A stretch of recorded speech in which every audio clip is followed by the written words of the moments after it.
अस्सलाम वालेकुम वरहमतुल्लाहि वबरकातुहू। हर्बलिस्ट डॉक्टर मियां इंतज़ार हुसैन, कमामन सिटी, मलेशिया। आज मैं एक वीडियो देख रहा था। बहुत बड़ी नामी ग्रामी पाकिस्तान की शख्सियत हैं, तो वो बता रहे हैं कि मैं हर मरीज़ को मेथी दाना और कलवंजी देता हूँ बराबर वज़न में, कि इसे भगोवो और पीजो।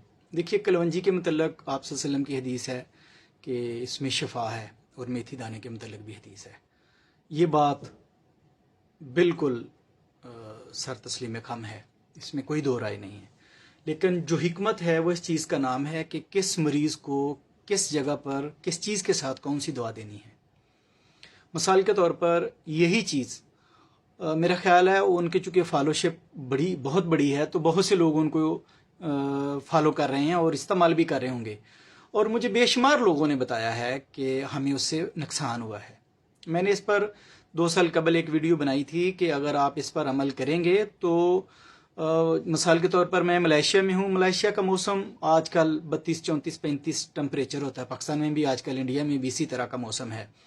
और वो साथ बताते हैं कि इसे आप मिट्टी के बर्तन में भिगोएंगे और मिट्टी के बर्तन में ही बॉईल करेंगे। अब मिट्टी के बर्तन में तो कोई भी इस्तेमाल नहीं करता, मलेशिया में तो मिट्टी के बर्तन हैं ही नहीं।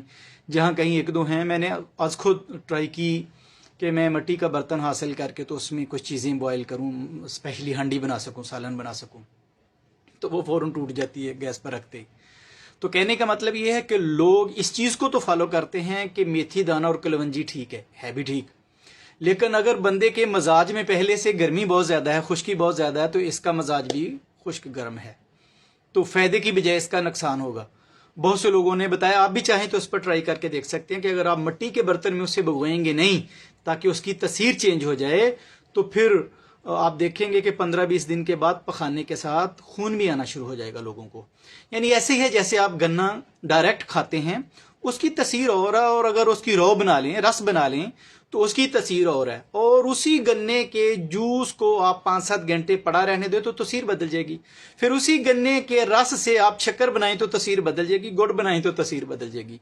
तो हिकमत किस चीज़ का नाम है कि कौन सी चीज़ किस शख्स को किस हालात में किस बदरके के साथ, यानी कौन सी चीज़ के साथ खिलानी है, दूध के साथ या पानी के साथ। बस औकात दूध भी बंदे को नुकसान देता है। पानी ठंडा देना है या गर्म देना है, या उबला हुआ देना है, या बर्फ फ्रिज से निकाल कर इस्तेमाल करनी है, या कारखाने वाली। तो यही सारी चीज़ें समझने का नाम हिकमत है। तो सिर्फ फॉलो इस बात को ना करें कि ये बड़ा नुस्खा और उसके बहुत बड़े फॉलोशिप हैं। चीज़ इसको फॉलो करें कि फ़ायदा